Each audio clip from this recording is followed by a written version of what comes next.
The Great Lakes are a globally unique resource containing 20% of the Earth's fresh surface water.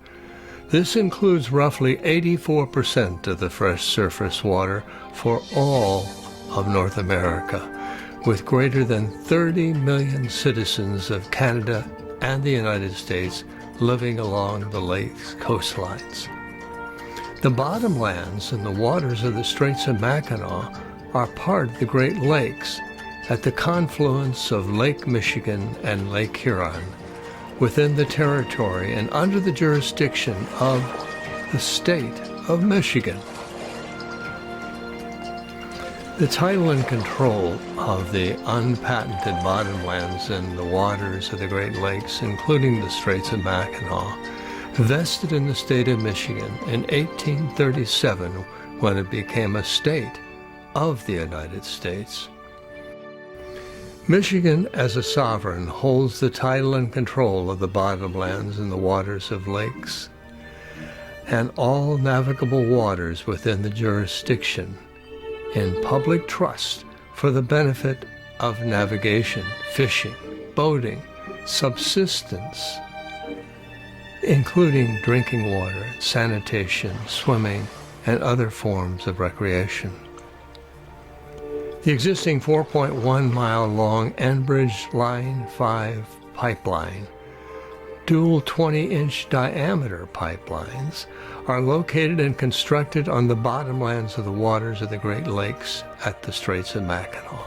In the 1950s, Lakehead Pipeline Company Incorporated, now Enbridge, sought to locate and build a crude oil pipeline by way of pipeline route across the Upper Peninsula, where there have since been 33 oil leaks in that pipeline.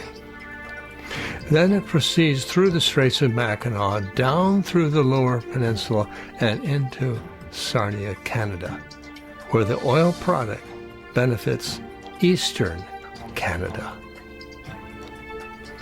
Paragraph A of 1953 agreement specifically requires that the grantee shall comply with all laws of the state of Michigan and of the federal government. In 1963, 10 years after the dual pipelines were installed and operating, it was discovered that currents and conditions eroded the bottomlands beneath the portions of the dual pipelines, causing spans under the pipelines to be in excess of 75 feet. In 2001, Endbrige announced that it identified 8 locations of a loss of existing support to the segments of the pipeline to the lakebed erosion. 2003, Endbrige identified more locations unsupported by pipeline spans. In 2005, Enbridge submitted an application for 20 more support posts to be augured 6 feet beneath the lakebed. In 2006, Enbridge filed a new application for more anchor support posts augured and screwed into the lakebed. In 2010, Enbridge filed a new application of more support posts. In 2017, in response to the demand for additional information from the state of Michigan, Enbridge disclosed a 2016 report that erosion of the bottomlands beneath the dual pipelines led to the creation of 7 valleys with spans ranging in length from 140 to 224 feet on the east line, 9 valleys or spans ranging in length from 140 to 286 feet on the west line. It has been requested that the director issue declaratory ruling that specifically determines that a massive, stationary, unapproved, unplanned underwater structure composed of over 200 anchor screw supports and saddles, together with the fixed twin oil pipelines of Enbridge Line 5, are now in the strong currents of the Straits of Mackinac, suspending the pipeline several feet above the lakebed rather than resting on the state of the bottomlands as specified in the original approved design. Those currents are incredibly powerful as the descent of the torrent spill of Niagara Falls. That is powerful current, far more powerful than it was in 1953. By way of update, the Straits of Mackinac Alliance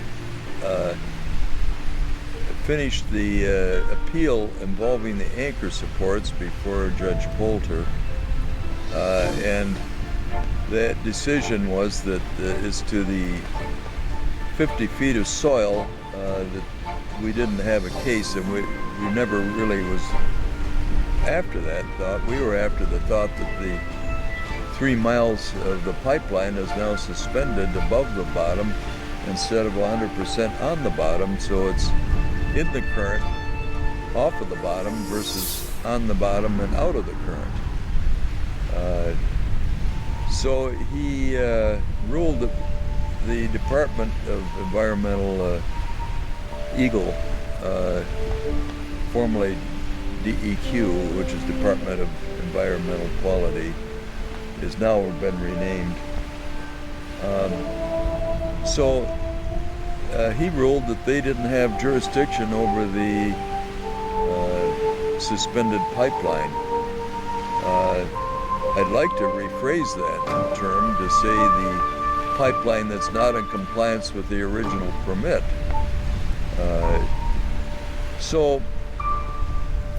In consultation with our legal advisors, both retained and unretained, they explained there was another way to go about this, mainly request the department to make a declaratory ruling called an RDR, request for declaratory ruling, saying that no, they do have jurisdiction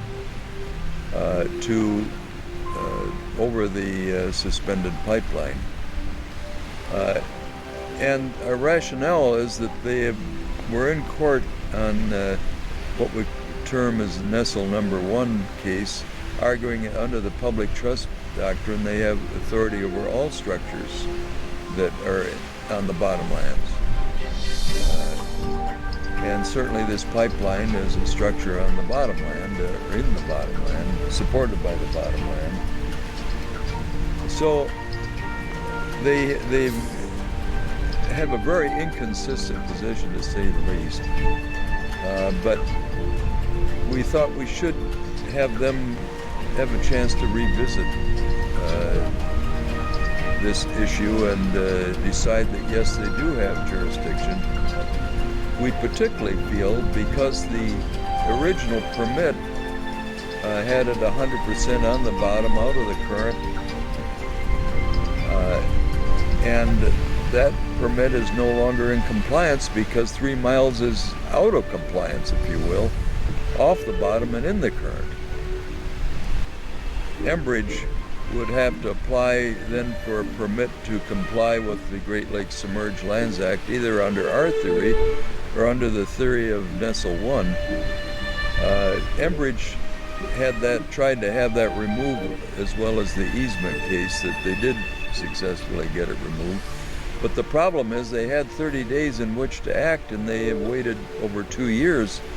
So they're out of compliance with the federal rule, and we can't understand how the judge could remove the case to federal court when they didn't follow the rules, and they're way out of compliance with that. So if it comes back to the Michigan courts, and it is involving a Michigan law that the state would be in a strong position to assert the public trust doctrine and require that a permit be secured in accordance with the Great Lakes Submerged Lands Act to get the pipeline properly authorized, or put it another way, to correct the non-compliance of the pipeline now, because it's way out of the permit because it's off the bottom in the current instead of on the bottom and out of the current. And the significance is, if Enbridge is required to get a permit we think there's no engineer that would want to keep his license that would want to say that this pipeline out of compliance, suspended in the current over 3 miles, is safe. And so if they don't apply for the permit, then it'd be easy to go to the judge and get an order to shut down the line for failure to comply with the law. We're very optimistic we're going to prevail on our efforts.